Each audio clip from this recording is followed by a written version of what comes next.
आप लोगों को पता है, हम लोग जानते हैं वेद त्रयी में कौन सा वेद नहीं काउंट होता है? हाँ, तो वेद त्रयी, एक छोटा प्रश्न ये भी है, वेद त्रयी, तो 3 वेदों को वेद त्रयी की संज्ञा दी गई है। पहला कौन सा होता है? हाँ, ऋग वेद। अच्छा, मैं इसको तोड़ के ऋग वेद लिखती तो गलत होता? गकार का ही ककार हो जाता है। प्रथम उसी वर्ग का पहले अक्षर का तीसरा हो जाएगा और टूटेगा तो पहला हो जाएगा। जैसे जगदीश, जगत धन। हाँ, समझ में आया? तो ऋग्वेद। दूसरा क्या है? हाँ, यजुर वेद, गद्य और पद्य वाला पढ़े ना।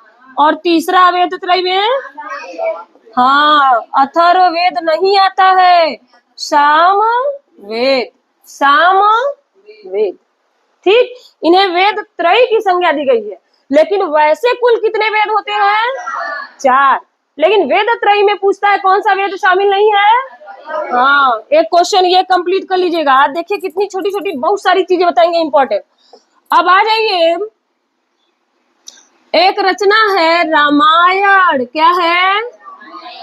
रामायण का सही संधि विच्छेद कौन करेगा भाई? हाँ, राम धन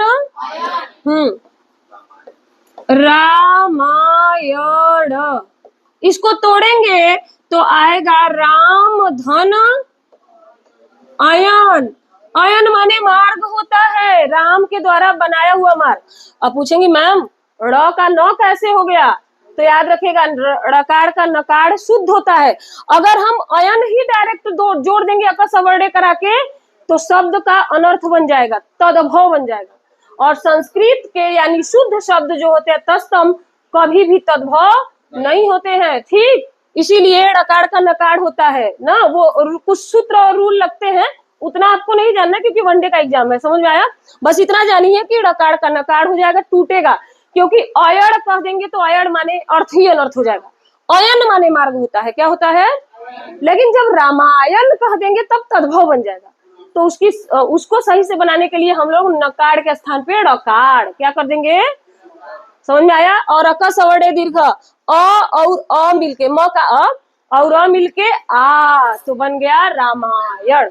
ये बात समझ में आया?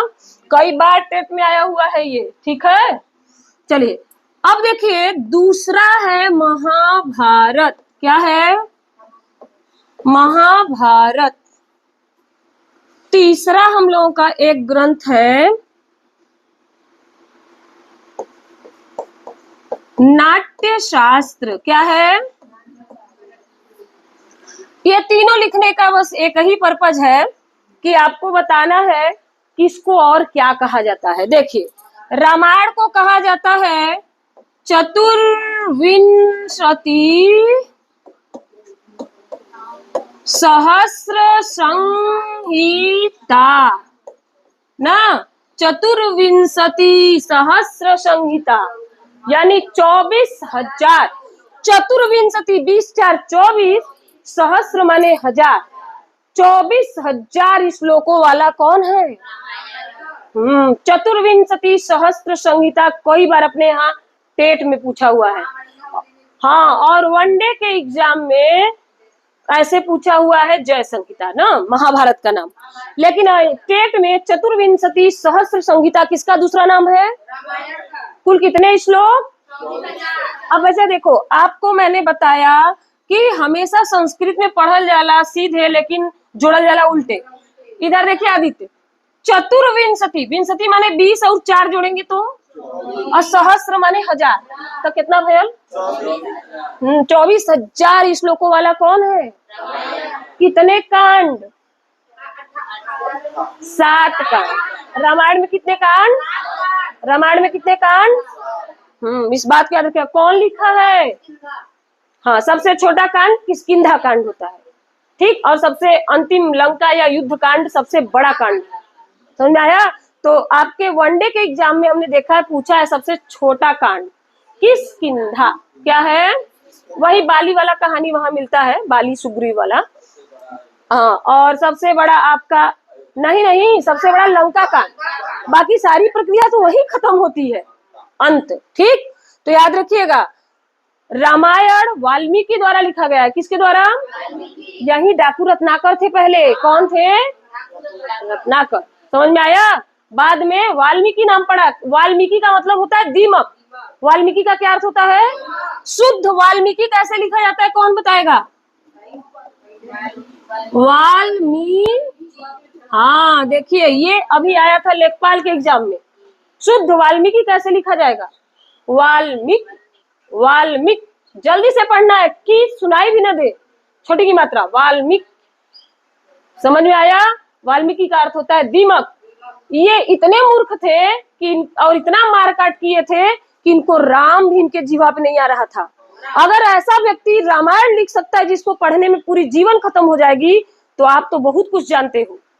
सोचो जरा अपने बारे में कि जिस व्यक्ति को राम तक नहीं मुंह से निकल रहा था, उनको सजेशन दिया गया ऋषि मुनियों द्वारा, ठीक, महात्माओं द्वारा, कि आप मरा मरा ही बोलो, क्योंकि इतना मारकाट किया था।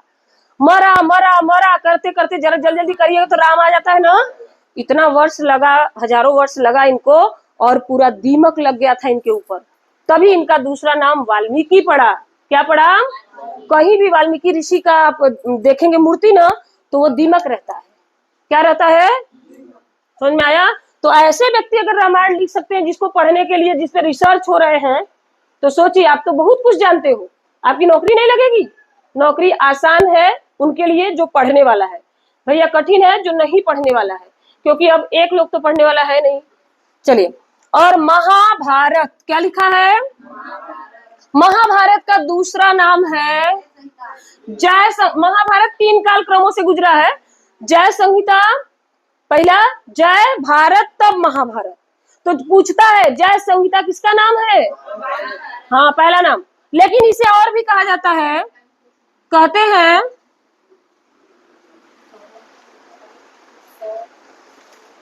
क्या बोलते हैं इसको?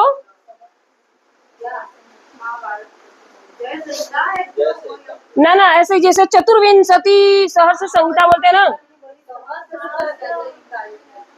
सत सहस्र संहिता। सत सहस्र संहिता क्या बोलते हैं?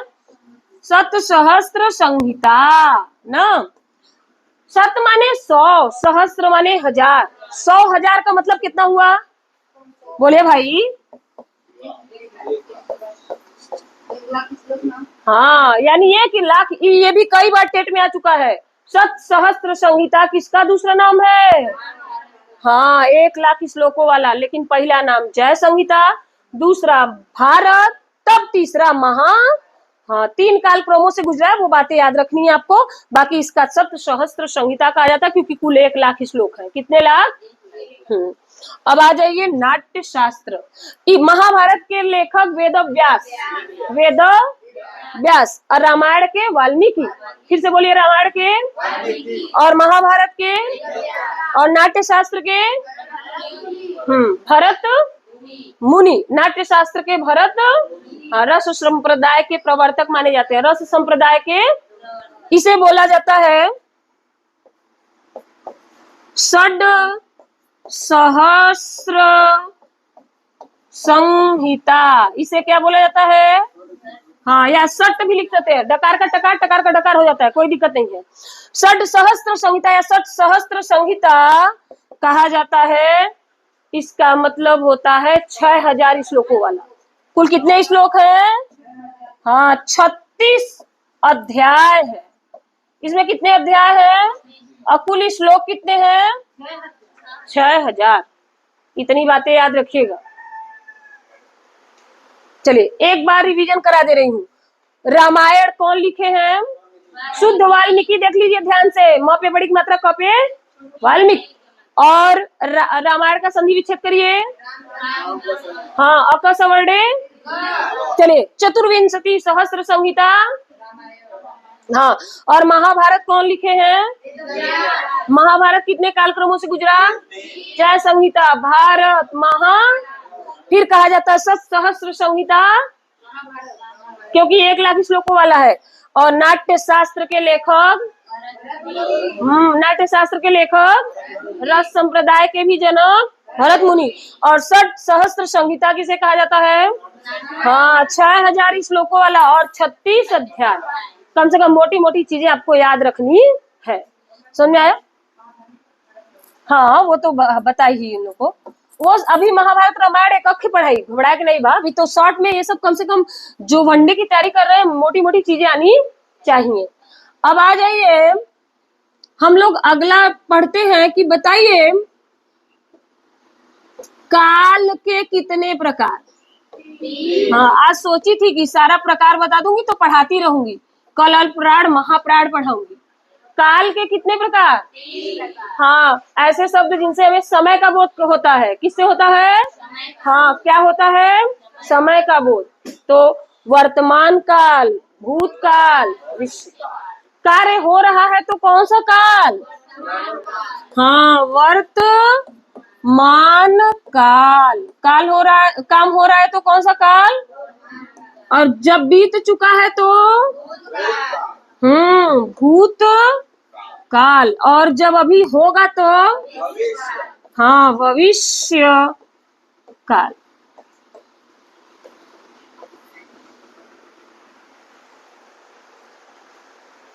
वर्तमान काल के कुल कितने भेद बताई हूँ? 5। अभी शॉर्ट में, अभी पूरा विस्तार से पढ़ाऊंगी। कम से कम मेन जो फैक्ट आता है वो ना गड़बड़ हो। तो वर्तमान काल के देखिए कितना अच्छा ठीक पढ़ाऊंगी। अब भूतकाल के 6। भूतकाल के कितने भेद? भूतकाल के कितने भेद भाई?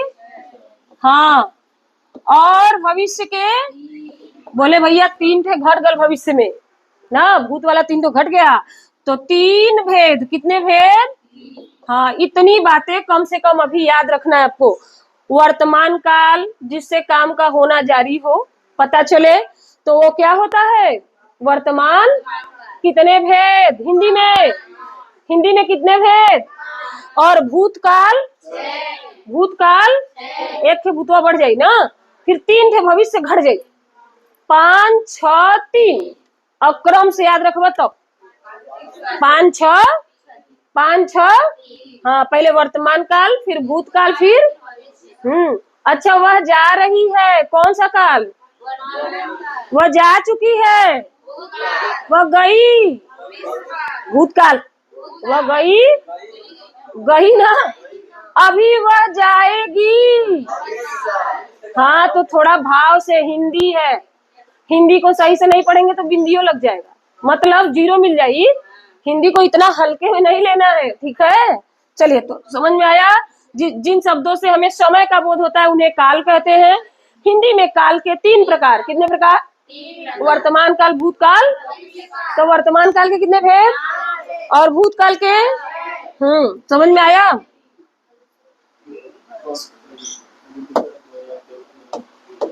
क्या हुआ जी?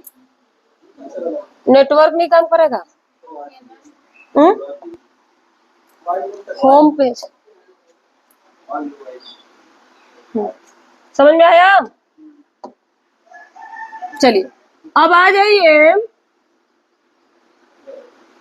वाच्य बता देते हैं क्या? हाँ, अभी वाच्य के मैं प्रकार ही बस बता रही हूँ, वाच्य पढ़ाऊंगी विस्तार से, ठीक? वाच्य के भी 3 प्रकार। वाच्य के हाँ, इसका अर्थ होता है कहने का तरीका। समझ में आया? कथन क्या होता है? हाँ, वाच्य कथन, ठीक। पहला होता है हम लोगों का कर्तृवाच्य, टेस्ट में बनाऊंगी, पढ़ के आइएगा। और कर्तावाच्य भी बोलते हैं इसको। और दूसरा हाँ, कर्म वाच्य।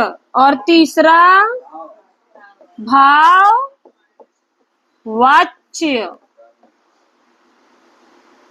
कहने का जो तरीका होता है, समझ में आया? वही वाच्य होता है।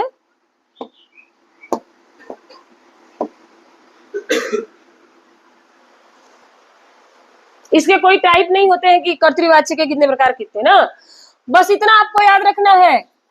कर्ता जिसमें प्रधान हो, यानी जिसके कर्ता के अनुसार क्रिया हो।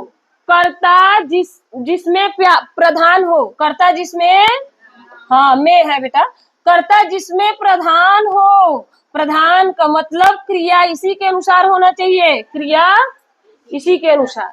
ठीक, तो उसे कर्तृवाच्य, जिसमें कर्म की प्रधानता हो, कर्म की प्रधानता हो उसे क्या कहेंगे?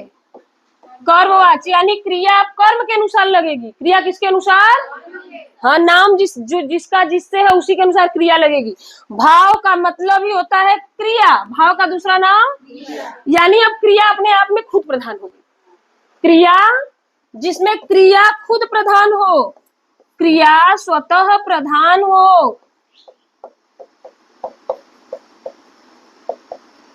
जिसमें क्रिया स्वतः प्रधान हो तो उसे कहेंगे भाववाच्य। क्या कहेंगे? हाँ, अभी इसे विस्तार से पढ़ाएंगे तो देखिएगा, सिखाएंगे आप लोगों को। हिंदी में बहुत आसान है, संस्कृत में थोड़ा कठिन है, क्योंकि आप संस्कृत में आपको रूप आने चाहिए। क्या आने चाहिए? लेकिन हिंदी बहुत आसान है, मजा आएगा पढ़ेंगे तो। चलिए, अब आज एक तो और बता दे रहे तो फिर जाइए। इतना बताने का पर्पज है, टेस्ट में बनाएंगे ना मूल।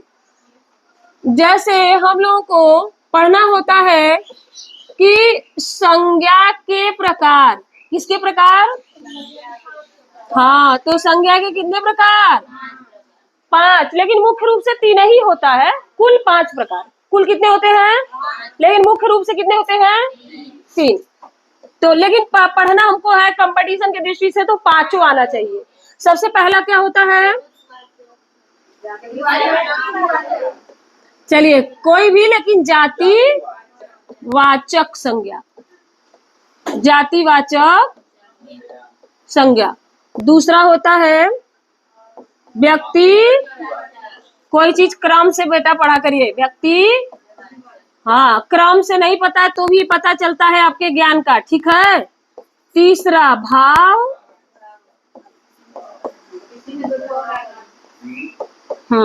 और चौथा होता है समूह। कम से कम नाम आपको याद रहेगा तो मुझे पढ़ाने में मजा आएगा, आपको भी सीखने में मजा आएगा। और 5वां होता है उस सर्वनाम के प्रकार है द्रव्य वाचक, द्रव्य वाचक संज्ञा। इसमें वस्तुएं आती हैं जिन्हें हम नाप तोल ले। ठीक, अब लेकिन जरूरी नहीं है कि कोई द्रव्य है तो जाति नहीं हो सकता है या व्यक्ति नहीं हो सकता है। ठीक, वो आपके कंपटीशन, आपके परीक्षा पूछने के तरीके पे डिपेंड करेगा। इसलिए आपको अब एकेडमिक की तरह नहीं कि बस सब पढ़ लेना है बेटा, समझ के साथ पढ़ना है। क्या करना है? हाँ, तो याद रखिएगा, संज्ञा के कितने प्रकार? किसी वस्तु, जाति, भाव आदि को बोध कराने वाले शब्दों को क्या कहते हैं? संज्ञा के कुल 5 प्रकार। पहला, दूसरा, तीसरा, चौथा और 5वां। चलिए, इतना आप लोगों को लर्न करके आना है। ठीक, कल आप लोगों को अल्पप्राण महाप्राण पढ़ाएंगे, जो आपका बेसिक चल रहा है वो पूरा विस्तार से।